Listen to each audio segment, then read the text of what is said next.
Hello friends, welcome to grasp the knowledge. మా ఛానల్ని first time visit చేస్తున్నట్టయితే subscribe చేసి పక్కనే ఉన్న బెల్ ఐకాన్ని క్లిక్ చేయండి. ఈరోజు మనం ఈ వీడియో ద్వారా ఏం తెలుసుకోబోతున్నాం అంటే డిపార్ట్మెంట్ ఆఫ్ పోస్ట్ ఏదైతే పోస్టల్ శాఖలో మనకు జీడిఎస్ రిక్రూట్మెంట్ కోసం నోటిఫికేషన్ అనేది రిలీజ్ అవ్వడం జరిగింది. ఈ యొక్క జీడిఎస్ అంటే ఏంటి అంటే గ్రామీణ డాక్ సేవక్. దీంట్లో మనకు branch post master, assistant branch post master, Dak Sevaks ఈ 3 కేటగిరీలు ఫిల్ చేయడానికి ఈ యొక్క నోటిఫికేషన్ అనేది మనకు రిలీజ్ అవ్వడం జరిగింది. మొత్తం ఎన్ని వేకెన్సీస్ ఉన్నాయంటే మనకు 44,228 అనే వేకెన్సీస్ అనేవి ఉండడం జరిగింది. మరి ఈ యొక్క నోటిఫికేషన్ కి అప్లై చేసుకోవాలంటే ఎలిజిబిలిటీ క్రైటీరియా ఏ విధంగా ఉందో ఒకసారి చూసుకుందాం. మినిమం ఏజ్ వచ్చేసి మనకు 18 ఇయర్స్ ఉండాలి. మాక్సిమం ఏజ్ వచ్చేసి 40 ఇయర్స్ ఉండాలి. అదే విధంగా ఎవరైతే 10th క్లాస్ పాస్ అయినారో ఆ 10th క్లాస్ పాస్ అయిన దాని తర్వాత మీరు ఈ యొక్క నోటిఫికేషన్ కి అప్లై చేసుకోవచ్చు. 10th క్లాస్ లో మాత్రం మనకు మ్యాథమెటిక్స్ మరియు ఇంగ్లీష్ అనే సబ్జెక్ట్స్ ఉండాలి. మాక్సిమం అందరు 10th క్లాస్ లో మ్యాథ్స్ ఇంగ్లీష్ చదువుతారు కాబట్టి అప్లై చేసుకోవచ్చు. ఎవరైతే ఓపెన్ స్కూల్ చదువుతారు కదండి, దాంట్లో మ్యాథ్స్ ఇంగ్లీష్ లేకపోతే అప్లై చేసుకోవడానికి వీల్లేదండి. ఓన్లీ మ్యాథ్స్ ఇంగ్లీష్ తెలుగు ఇవన్నీ ఉంటాయి కదండి, మ్యాథ్స్ ఇంగ్లీష్ మాత్రం తప్పకుండా ఉండాలి. అదే విధంగా ఎవరైతే 18 years minimum 18 years maximum 40 years ఉన్న వాళ్ళు అప్లై చేసుకోవచ్చు. కొంతమందికి 18 ఇయర్స్ లేకపోతే మీరు అప్లికేషన్ సబ్మిట్ చేసేంత వరకు 18 ఇయర్స్ వచ్చేసాయంటే అప్లై చేసుకోవచ్చు. అదే విధంగా ఎవరికైతే ఏజ్ రిలాక్సేషన్ పొందాలనుకుంటున్నారు అంటే 40 ఇయర్స్ దాటిన తర్వాత ఏజ్ రిలాక్సేషన్ కావాలంటే షెడ్యూల్డ్ క్యాస్ట్ మరియు షెడ్యూల్డ్ ట్రైబ్ వాళ్ళకి వచ్చేసి 5 ఇయర్స్ ఏజ్ రిలాక్సేషన్ ఉంది. అదర్ క్యాస్ట్ వాళ్ళకి వచ్చేసి అంటే అదర్ ఓబీసీ వాళ్ళకి వచ్చేసి 3 ఇయర్స్ ఏజ్ రిలాక్సేషన్ ఉన్నది. ఈడబ్ల్యూఎస్ వచ్చేసి నో ఏజ్ రిలాక్సేషన్. పీడబ్ల్యూడి ఎవరైతే పీడబ్ల్యూడి కింద ఉన్నారో వాళ్ళకు 10 years age relaxation. PWD OBC వాళ్ళు అయితే 13 ఇయర్స్ ఉన్నదండి. అదేవిధంగా డిజబిలిటీస్ ఎస్సీ ఎస్టీ డిజబిలిటీస్ ఎవరైనా ఉంటే వాళ్ళకి 15 ఇయర్స్ ఏజ్ రిలాక్సేషన్ అనేది ఉండడం జరిగింది.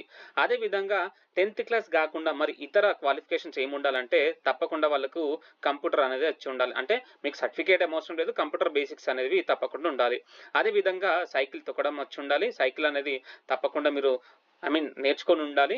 అదేవిధంగా ఎక్కడైతే మీరు పోస్టల్ ఇస్తారో అంటే ఎక్కడైతే మీకు పోస్ట్ ఇస్తారో అక్కడ మీరు సర్దుకపోయే తత్వం ఉండాలనేది ఈ యొక్క అదర్ క్వాలిఫికేషన్లు ఉండడం జరిగింది. అదేవిధంగా శాలరీ వచ్చేసి ఏ విధంగా ఉంటుందంటే బ్రాంచ్ పోస్ట్ మాస్టర్కి వచ్చేసి మనకు 12,000 నుంచి 29,380 వరకు ఉండడం జరిగింది. అదేవిధంగా అసిస్టెంట్ బ్రాంచ్ పోస్ట్ మాస్టర్ లేదంటే డాక్ సేవక్స్కి వచ్చేసి మనకు 10,000 నుంచి 24,470 రూపీస్ వరకు శాలరీ అనేది ఉండడం జరిగింది. అదేవిధంగా ఈ యొక్క పోస్టులకి ఏ విధంగా సెలెక్ట్ చేస్తారంటే ఎవరైతే క్యాండిడేట్స్ అప్లై చేస్తారో అప్లై చేసుకున్న 10th క్లాస్ మెరిట్ ఆధారంగా మనకు సిస్టమ్ అనేది మెరిట్ లిస్ట్ ఇవ్వడం జరుగుతుంది. అట్లా ఫస్ట్ సెకండ్ థర్డ్ అట్లా మనకు మెరిట్ లిస్ట్ అనేది ఇవ్వడం జరుగుతుంది. ఇదంతా కంప్యూటర్ బేస్డ్ మెరిట్ సిస్టమ్ అండి. ఎవరు కూడా దాంట్లో మాన్యువల్ గా చేయరండి. అదేవిధంగా ఈ యొక్క మెరిట్ లిస్ట్ కూడా prepared based on the mark obtained conversion of grades points. ఎవరైతే 10th క్లాస్ లో మనకు మార్క్స్ కానీ గ్రేడ్స్ కానీ ఇవన్నీ తెచ్చుకున్నారో ఆ యొక్క 10th క్లాస్ మార్క్స్ ఆధారంగా మనకు సెలక్షన్ క్రైటీరియాలోని మెరిట్ బేస్ ఆధారంగా మనకు లిస్ట్ ఇవ్వడం జరుగుతుంది. అదేవిధంగా ఎవరైతే బ్రాంచ్ పోస్ట్ మాస్టర్కి అప్లై చేస్తున్నారో వాళ్ళకు జాబ్ రోల్ ఏ విధంగా ఉంటుందంటే మినిమం అంటే ఒక డేలో మనకు 4 అవర్స్ డ్యూటీ అనేది ఉండడం జరుగుతుంది. మినిమం అని మాక్సిమం వచ్చేసి 5 అవర్స్ మాత్రమే ఉంటుంది. 5 అవర్స్ అంటే తర్వాత మీరు ఏమైనా చేసుకోవచ్చు. 4 అవర్స్ మినిమం, మాక్సిమం 5 అవర్స్ అనేది డ్యూటీ ఉండడం జరుగుతుంది. అదేవిధంగా day to day postal operations of branch post office ఏదైతే బ్రాంచ్ పోస్ట్ ఆఫీస్ ఉంది కదా దాంట్లో ఉన్న ఆపరేషన్స్ అన్ని కూడా అదేవిధంగా ఇండియన్ పోస్టల్ బ్యాంక్స్ ఉన్నాయి కదండి దానికి సంబంధించిన జాబ్ అనేది మనం చేయాల్సి ఉంటుంది ఎవరైతే బ్రాంచ్ పోస్ట్ మాస్టర్. అదేవిధంగా in the single handed branch officers అదేవిధంగా బ్రాంచ్ పోస్ట్ మాస్టర్ ఏదైతే బ్రాంచ్ ఆఫీస్ ఉంది కదండి దానికి సంబంధించిన కార్యకలాపాలన్నిటికి కూడా ఈ యొక్క బీపీఎంఏ రెస్పాన్సిబిలిటీ తీసుకోవాల్సి వస్తుంది. అదేవిధంగా ఎవరైతే అసిస్టెంట్ బ్రాంచ్ పోస్ట్ మాస్టర్ ఉంది కదండి అసిస్టెంట్ బ్రాంచ్ పోస్ట్ మాస్టర్కి వచ్చేసి minimum 4 hours duty, maximum 5 hours duty అనేది ఉండడం జరిగింది. అదేవిధంగా ఈ యొక్క ఏబిపిఎం వచ్చేసి మనకు స్టాంప్స్, స్టేషనరీ, అదేవిధంగా ఎవరైతే convenience, delivery of mail at door step ఇట్లాంటి జాబ్స్ అనేది మనకు ఉండడం జరుగుతుంది. అంటే జాబ్ రోల్లో ఉండడం జరుగుతుంది. ఒకవేళ మీరు పోస్ట్ ఆఫీస్ లో కూర్చున్నట్టయితేనేమో స్టాంప్స్ మరియు దాంట్లో ఉన్న స్టేషనరీ మనం అమ్మాల్సి ఉంటుంది. అంటే అమ్మడం అంటే ఎవరైనా కావాల్సిన వస్తే వాళ్ళకి ఇవ్వడం జరుగుతుంది. అదేవిధంగా ఒకవేళ మీరు డోర్ స్టెప్ దగ్గరికి వెళ్ళి ఒకవేళ డెలివరీ చేయాలనుకుంటే కూడా అదే విధంగా మనకు ఈ యొక్క జాబ్ లో ఇవ్వడం జరుగుతుంది. అదేవిధంగా ఎవరైతే ఈ యొక్క ఏబిపిఎం కి సెలెక్ట్ అవుతారో వాళ్ళు బీపీఎం అంటే బ్రాంచ్ పోస్ట్ మాస్టర్ కి మనము అసిస్టెంట్ గా ఉండడం జరుగుతుంది. అదేవిధంగా marketing and promotions of the products ఏవైతే పోస్ట్ ఆఫీస్‌లకు సంబంధించిన మనకు కొన్ని స్కీమ్స్ ఇస్తారు కదండీ! వాటి గురించి మనం కూడా చెప్పాలి. మార్కెటింగ్ కూడా, ప్రమోషన్స్ కూడా చేయాల్సి ఉంటుంది. అదే విధంగా ఎవరైతే డాక్ సేవక్ ఉన్నారు కదండీ! డాక్ సేవక్ వాళ్ళకొచ్చేసి మనకు మినిమమ్ 4 అవర్స్ డ్యూటీ ఉంటుంది. మాక్సిమం 5 అవర్స్ డ్యూటీ ఉంటుంది. అందరికి కూడా సేమ్ ఉంటుందండి. అదే విధంగా డాక్ సేవక్ వాళ్ళకొచ్చేసి ఎవరైతే డిపార్ట్మెంట్ ఆఫీస్ లైన్ అంటే సబ్ పోస్ట్ ఆఫీసెస్ గాని, లేదంటే హెడ్ పోస్ట్ ఆఫీసెస్‌లో మనకు సార్టింగ్ అసిస్టెంట్‌గా మనము చేరడం జరుగుతుంది. అంటే సార్టింగ్ అసిస్టెంట్‌లు గాని, లేదంటే అదే విధంగా ఏవైతే మనకు పోస్టులు వస్తాయి కదండీ! వాటిని మనము ఫిల్టర్ చేయాల్సి ఉంటుంది. అదే విధంగా ఏదైతే సేల్స్ ఆఫ్ స్టాంప్, స్టేషనరీ ఇంతకుముందు చెప్పిన కదండీ! ఏబీపీఎంకు చెందిన కొన్ని జాబ్స్ అనే జాబ్ రోల్స్ కూడా మనం దీంట్లో ఇంక్లూడ్ చేయడం జరిగింది. అంటే స్టాంప్స్ మనం అమ్మడం గాని, లేదంటే స్టేషనరీ అమ్మడం గాని, లేదంటే పోస్టులు మనం డెలివర్ చేయడం గాని ఈ యొక్క డాక్ సేవకు చేయాల్సి ఉంటుంది. అదే విధంగా ఈ యొక్క పోస్టులకి అప్లై చేసుకోవాలంటే ఫస్ట్ ఆఫ్ ఆల్ మనం ఏం చేయాలంటే జీడీఎస్ ఆన్లైన్ ఎంగేజ్మెంట్ అంటే ఈ యొక్క వెబ్సైట్‌కి వెళ్ళాల్సి ఉంటుందండి. దీంట్లో మనము ఎక్కడ అప్లై చేసుకోవచ్చు అంటే ఇక్కడ నోటిఫికేషన్ అంటేనేమో నోటిఫికేషన్‌కి సంబంధించిన ఫుల్ డీటెయిల్స్ మనకి ఇవ్వడం జరుగుతుంది. ఇక్కడ అప్లై ఆన్లైన్ ఉంది కదండీ! అక్కడ అప్లై ఆన్లైన్ దగ్గర ఫస్ట్ ఆఫ్ ఆల్ మనం రిజిస్ట్రేషన్ చేసుకోవాలి. రిజిస్ట్రేషన్ దగ్గర మనకు ఏదైతే అప్లై రిజిస్ట్రేషన్ ఉంటదండి, అప్లై నౌ అని అక్కడ మనము రిజిస్ట్రేషన్ చేసుకోవాల్సి ఉంటుంది. రిజిస్ట్రేషన్స్ మనం అంటే ఇక్కడ మనకు తెలంగాణకు సంబంధించింది ఇక్కడ ఉంటదండి 25 నంబరు. దానికి సంబంధించిన పోస్టులు ఎన్ని ఉన్నాయో మనం ఒకసారి చూసుకోవచ్చు. అయితే ఇక్కడ రిజిస్ట్రేషన్ ఫస్ట్ ఆఫ్ ఆల్ మనం క్లిక్ చేసిన తర్వాత ఈ విధంగా ఓపెన్ అవ్వడం జరుగుతుంది. ఈ విధంగా ఓపెన్ అయిన తర్వాత ఫస్ట్ ఆఫ్ ఆల్ మనం ఏం చేయాలంటే మొబైల్ నెంబర్ ఎంటర్ చేయాలండి. మొబైల్ నెంబర్ ఎంటర్ చేసిన తర్వాత వాలిడేట్ మొబైల్ నెంబర్ అనేది మనం ఇక్కడ క్లిక్ చేయాల్సి ఉంటుంది. వాలిడేట్ మొబైల్ నెంబర్ క్లిక్ చేసిన తర్వాత మనకు ఓటీపీ రావడం జరుగుతుంది. ఓటీపీ ఎంటర్ చేసేసిన తర్వాత మనకు వాలిడేట్ అయిపోతుంది. అదే విధంగా అంటే ఓటీపీ ఎంటర్ చేసేసి వాలిడేట్ కొట్టాలి. అదే విధంగా ఈమెయిల్ కూడా మనం ఎంటర్ చేసేసి వాలిడేట్ ఈమెయిల్ అని కొడితే ఈమెయిల్కి ఒక ఓటీపీ రావడం జరుగుతుంది. ఆ యొక్క ఓటీపీ కూడా మనం ఎంటర్ చేసేసి వాలిడేట్ కొడితే వాలిడేట్ అయిపోవడం జరుగుతుంది. అదే విధంగా ఏదైతే 10th క్లాస్లో మీకు ఏ నేమ్ అయితే ఉందో సర్నేమ్తో సహా మనం ఇక్కడ ఎంటర్ చేయాల్సి ఉంటుంది.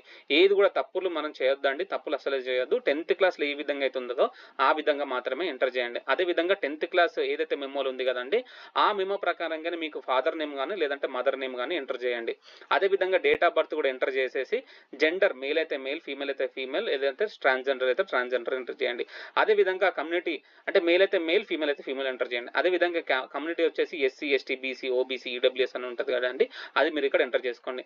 అదే తర్వాత మనకు circle in which secondary school passed అంటే మీరు 10th క్లాస్ ఏ సర్కిల్లో పాస్ అయినారు, తెలంగాణ, ఆంధ్రప్రదేశ్ ఇవన్నీ ఎంటర్ చేయండి. అంటే తెలంగాణలో ఉన్నారు కాబట్టి తెలంగాణ ఎంటర్ చేయండి.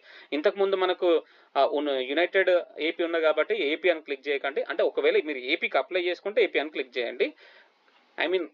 మీరు తెలంగాణకు అప్లై చేస్తారు కాబట్టి తెలంగాణలో పాస్ అయ్యి ఉంటే తెలంగాణని క్లిక్ చేయండి. అయితే దాని తర్వాత year of passing secondary school, ఏ ఇయర్లో మీరు 10th క్లాస్ అనేది పాస్ అయినారు అది కూడా ఎంటర్ చేసేసి మనకు ఇక్కడ క్యాప్చా ఉంది కదండి, క్యాప్చా కూడా ఎంటర్ చేసేసి సబ్మిట్ బటన్ని క్లిక్ చేయండి.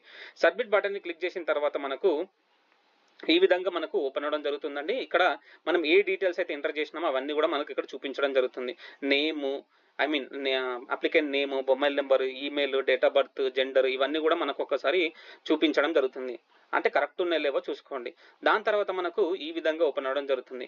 Please continue filling your details below అని ఉంది కదండి, ఇక్కడ మనకు ఆధార్ కార్డ్ నెంబర్ ఎంటర్ చేయాలి. Are you personal with disability అంటే పీడబ్ల్యూడీ కింద వస్తున్నారా, ఫిజికల్ హ్యాండిక్యాప్డ్ కిందకి వస్తున్నారా అనేది ఎస్ ఆర్ నో అని క్లిక్ చేయాలి. ఒకవేళ మీరు ఎస్ అయితేనేమో టైప్ ఆఫ్ డిజబిలిటీ మనం ఎంటర్ చేయాల్సి ఉంటుంది. ఆర్థోపెడికల్ లేకపోతే కార్డియాలజిస్ట్ ఇట్లాంటివి కొన్ని ఎంటర్ చేయాల్సి ఉంటుంది. ఆ తర్వాత language study in the secondary school, ఏదైతే లాంగ్వేజ్ మీరు స్టడీ చేసినారో ఆ యొక్క ఇక్కడ మనం ఎంటర్ చేయాల్సి ఉంటుంది. ఆ తర్వాత మనకు వెదర్ ఎంప్లాయిడ్, మీరు ఎంప్లాయ్ అయితేనేమో ఎస్ అని క్లిక్ చేయండి, లేదంటే నో అని క్లిక్ చేయండి. దాని తర్వాత మనం ఏం చేయాలంటే ఎంప్లాయ్ అయితేనేమో మీరు ఎన్ఓసి సబ్మిట్ చేయాల్సి ఉంటుంది. ఒకవేళ ఎంప్లాయ్ కాకపోతే ఎన్ఓసి అవసరం లేదండి. ఇక్కడ అప్లోడ్ ఫోటో అని ఉంది కదండి, మీ ఫోటోని మనము ఇక్కడ అప్లోడ్ చేయాల్సి ఉంటుంది. అది కూడా ఫోటో అనేది మనకు జేపీజే ఫార్మాట్లో ఉండాలి. 50 KB లోపు మాత్రమే ఉండాలి. 50 KB లోపు ఉన్న ఫోటోని మాత్రమే మనము అప్లోడ్ చేయాలి. దాని తర్వాత మనము అప్లోడ్ సిగ్నేచర్ అని ఉంది కదండి, సిగ్నేచర్ అప్లోడ్ చేయండి. తర్వాత సబ్మిట్ బటన్ని క్లిక్ చేయండి. ఇదంతా క్లిక్ చేసిన తర్వాత మనకి ఈ విధంగా ఓపెన్ అవడం జరుగుతుంది.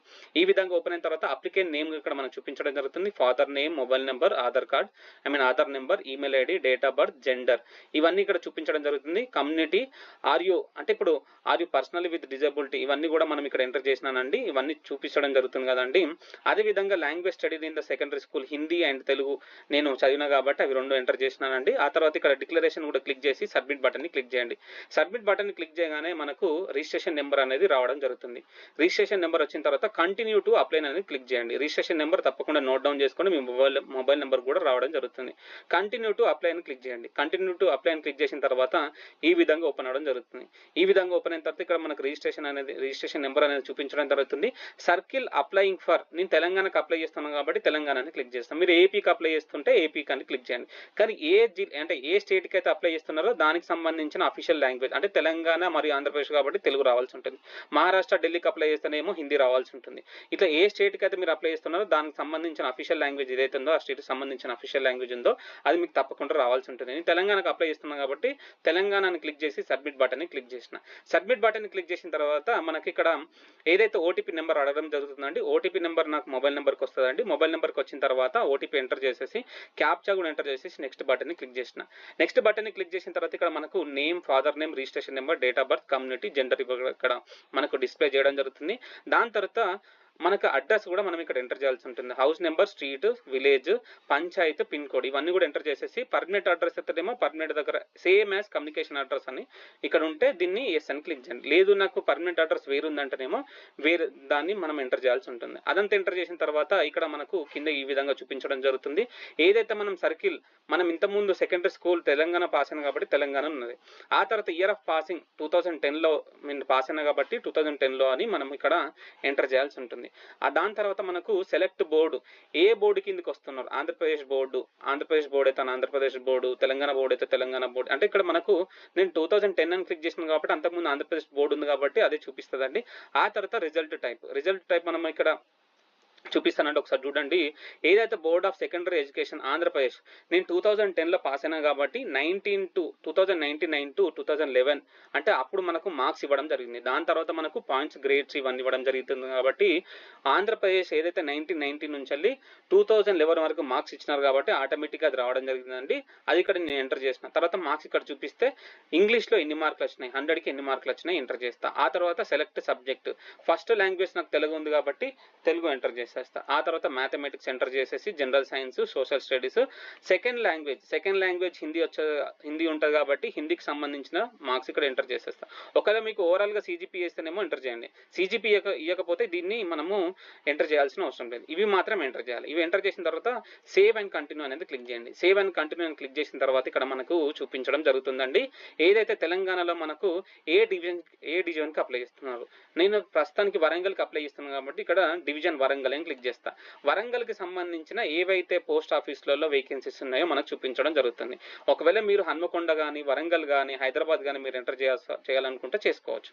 నేను వరంగల్ డివిజన్ సంబంధించిన చింతల్పల్లి బీపో, దమ్మనపేట బీపో, Gudur, Haripirala, next industrial estate, Kannegundla, Karlayi, ఇట్లా నాకు ఏవైతే వరంగల్ డివిజన్ సంబంధించిన ఏవైతే బ్రాంచ్ ఆఫీసెస్ ఉన్నాయో దాంట్లో జీడిఎస్ బ్రాంచ్ పోస్ట్ మాస్టర్ చూపిస్తున్నది. బ్రాంచ్ పోస్ట్ మాస్టర్ అన్రిజర్వ్డ్లో ఉన్నాయి కాబట్టి అవి చూపిస్తున్నది. అంటే ఇంకా మీరు కిందికి పోతా అంటే డాక్ సేవకు, లేదంటే మీరు వేరే డివిజన్కి అప్లై చేసినా కూడా దాంట్లో జీడిఎస్ బీపీఎం, ఏబీపీఎం, డాక్ సేవకు మనకు చూపించడం జరుగుతుంది. ఇక్కడ తెలుగు రావాల్సి ఉంటుందండి, తెలుగు అనేది తప్పకుండా. సో ఇక్కడ బీపీఎం నాకు అన్రిజర్వ్ చూపిస్తుంది కాబట్టి అప్లై చేసుకుంటా. అంటే ఫస్ట్ ప్రిఫరెన్స్ ఇవ్వాలి మనము. ఏ జిల్లాకైతే వరంగల్ డివిజన్లో నువ్వు దేనికైతే అప్లై చేస్తున్నావో దానికి ఫస్ట్ ప్రిఫరెన్స్ 1, 2, 3, 4 అట్లా ఇవ్వాల్సి ఉంటుంది. అంటే మీరు ఫస్ట్ ఆఫ్ ఆల్ నేను వరంగల్లో ఉన్న హన్మకొండకు నేను ఫస్ట్ ప్రిఫరెన్స్ ఇచ్చుకుంటా, కట్రపల్లికి సెకండ్ ప్రిఫరెన్స్ ఇచ్చుకుంటా, ఇక్కడ 2 అని నొక్కండి. ఆ తర్వాత కే సముద్రం టౌన్కి వచ్చేసి 3 అని ప్రిఫరెన్స్ ఇచ్చుకుంటా, అట్లా 3 అని నొక్కండి. ఏదైతే మీరు నోటిఫికేషన్ సంబంధించిన దాని వేకెన్సీస్ చూసుకొని దాని ప్రకారంగా వేకెన్సీస్ మనకు ప్రిఫరెన్స్ ఇచ్చేసుకోండి. ఆ తర్వాత సెకండ్లో కూడా మనకు ఇంకొన్ని పోస్టులు ఉంటాయండి వరంగల్ డివిజన్లో. ఇక్కడ సెకండ్ పేజ్ ఉంది కదండి, దాన్ని క్లిక్ చేస్తే నెక్స్ట్ పోస్టులు చూపిస్తాయి. దాని ప్రకారంగా మనకు ప్రిఫరెన్స్ ఇచ్చుకోండి. ప్రిఫరెన్స్ ఇచ్చుకున్నాక మనకి ఇక్కడ డిక్లరేషన్ అని ఉంటుంది. డిక్లరేషన్లో మనం ఇవన్నీ ఒకసారి చదవండి. చదివిన తర్వాత మనము ఇక్కడ సేవ్ అండ్ ప్రొసీడ్ అనేది క్లిక్ చేయండి. అంటే ఇక్కడ మేము ఫోటోగ్రాఫ్, ఐడెంటిటీ ప్రూఫ్ ఇవన్నీ కూడా మనము సబ్మిట్ చేయాల్సి ఉంటుంది ఎప్పుడైతే మనము సెలెక్ట్ అవుతామో. దాని తర్వాత ఎవరైతే సెలెక్ట్ అవుతారో వాళ్ళకి ఈ యొక్క సర్టిఫికేట్స్ అనేది డాక్యుమెంట్ వెరిఫికేషన్ చూపించాల్సి ఉంటుంది. 10th class marks memo, identity proof అంటే ఆధార్ కార్డు కానీ, క్యాస్ట్ సర్టిఫికేట్, పీడబ్ల్యూఎస్ సర్టిఫికేట్ ఉంటే పీడబ్ల్యూఎస్ సర్టిఫికేట్, ఈడబ్ల్యూఎస్ సర్టిఫికేట్ ఉంటే ఈడబ్ల్యూఎస్ సర్టిఫికేట్. ఆ తర్వాత ఎవరైనా ట్రాన్స్జెండర్ ఉంటే transgender certificate, date of birth certificate చూపించుకోవాలి. ఆ తర్వాత ఒకవేళ ఫిజికల్ హ్యాండిక్యాప్ అయితే మెడికల్ సర్టిఫికేట్, లేదంటే కూడా మీరు మెడికల్గా ఫిట్ ఉన్నారా అని ఏదన్నా సర్జన్ దగ్గర నుంచి కూడా మనం ఒక లెటర్ తీసుకురావాల్సి ఉంటుంది. దాని తర్వాత ఈ యొక్క అప్లికేషన్కి అప్లై చేసుకోవాలంటే అప్లికేషన్ ఫీజు వచ్చేసి మనకు 100 రూపీస్ అనేది ఉండడం జరిగింది. ఎవరైతే ఎస్సీ, ఎస్టీ, పీడబ్ల్యూడీ మరియు ట్రాన్స్జెండర్ క్యాండిడేట్స్కి అయితేనేమో ఎగ్జామ్షన్ నుంచి అంటే ఫీ ఎగ్జామ్షన్స్ ఇవ్వడం జరిగిందండి. మరి ఈ యొక్క నోటిఫికేషన్కి అప్లై చేసుకోవాలంటే వెబ్సైట్ అనేది మనకు India post GDS online .gov.in అనే వెబ్సైట్కి వెళ్ళి అప్లై చేసుకోవచ్చు. ఈ యొక్క వెబ్సైట్కి వెళ్తే మనం ఇంతకుముందు చూపించినాం కదండి, ఆ అప్లికేషన్ అంతా ఓపెన్ అవ్వడం జరుగుతుంది. ఆ తర్వాత దీనికి సంబంధించిన ఇంపార్టెంట్ డేట్స్ అంటే ఎప్పటి నుంచి స్టార్ట్ అయింది, ఎప్పటి నుంచి ఎండ్ అవుతుంది అంటే రిజిస్ట్రేషన్స్ అనేవి మనకు 15/7/2024 అంటే 15th జూలై 2024 స్టార్ట్ అయ్యి 5th ఆగస్ట్ 2024 ముగియడం జరుగుతుంది. అదేవిధంగా ఎవరైతే అప్లై చేసుకునేటప్పుడు ఏమన్నా మిస్టేక్స్ అయితే ఎడిట్ ఆప్షన్ అనేది మనకు 6th ఆగస్ట్ 2024 నుంచి 8th ఆగస్ట్ 2024 ఈ 2 రోజులలో మనకు ఎడిట్ ఆప్షన్ ఇవ్వడం జరుగుతుంది. అంటే ఎవరైనా తప్పులు చేస్తేనే, తప్పులు అయితే చేయకండి, మనకు అప్లికేషన్ మాత్రం 15th జూలై 2024 నుంచి 5th ఆగస్ట్ 2024 వరకు ఉండడం జరిగింది. సో మంచిగా చూసుకొని అప్లై చేసుకోండి. ఆ తర్వాత ఒకసారి వేకెన్సీ చూసుకున్నట్టయితే మనకు ఆంధ్రప్రదేశ్ తెలుగు రాష్ట్రాల గురించి చెప్తున్నానండి. ఆంధ్రప్రదేశ్లో వచ్చేసి మనకు 1355 పోస్టులు అనేది ఉండడం జరిగింది. దీంట్లో అన్రిజర్వ్డ్ వచ్చేసి 656, ఓబీసీకి వచ్చేసి 200, ఎస్సీకి వచ్చేసి 177, ఎస్టీకి వచ్చేసి 88, ఈడబ్ల్యూఎస్కి వచ్చేసి 194, పీడబ్ల్యూడీఏ వచ్చేసి 6, పీడబ్ల్యూడీబీ వచ్చేసి 20, పీడబ్ల్యూడీఏ అంటేనేమో మనకు ఎస్సీ, ఎస్టీ, ఓబీసీ ఇట్లా చెప్పిన కదండి అవి. అదేవిధంగా పీడబ్ల్యూడీసీ వచ్చేసి 14, మొత్తం కలిపి 1355 పోస్టులు అనేది ఉండడం జరిగింది. అదేవిధంగా తెలంగాణకు వచ్చేసి తెలంగాణలో కూడా మనకు ఏదైతే అన్రిజర్వ్డ్కి వచ్చేసి 454, ఓబీసీకి వచ్చేసి 210, ఎస్సీకి వచ్చేసి 145, ఎస్టీకి వచ్చేసి 54, ఈడబ్ల్యూఎస్కి వచ్చేసి 97, పీడబ్ల్యూడీఏ వచ్చేసి 5, పీడబ్ల్యూడీబీ వచ్చేసి 5, పీడబ్ల్యూడీసీ వచ్చేసి 10, అదేవిధంగా పీడబ్ల్యూడీడీఈకి వచ్చేసి 1, మొత్తం కలిపి 981 అనేది మనకు తెలంగాణలో వేకెన్సీ ఉండడం జరిగింది. మొత్తం కలిపి మనకి 44,228 వేకెన్సీస్ అనేవి ఉండడం జరిగింది. అదేవిధంగా మా యొక్క వీడియో మీ అందరికి కూడా నచ్చినట్టయితే ఈ యొక్క వీడియోని అందరికి కూడా షేర్ చేయండి. ఎవరైతే 10th క్లాస్లో మంచి మార్క్స్ తెచ్చుకొని జాబ్స్ కోసం ఎదురు చూస్తున్నారో వాళ్ళందరికీ కూడా ఈ యొక్క వీడియో షేర్ చేయండి. మా వీడియో అందరికి కూడా మీకు నచ్చినట్టయితే లైక్, కామెంట్ మరియు మా ఛానల్ని సబ్స్క్రైబ్ చేయండి. మా వీడియో తప్పకుండా షేర్ చేయండి.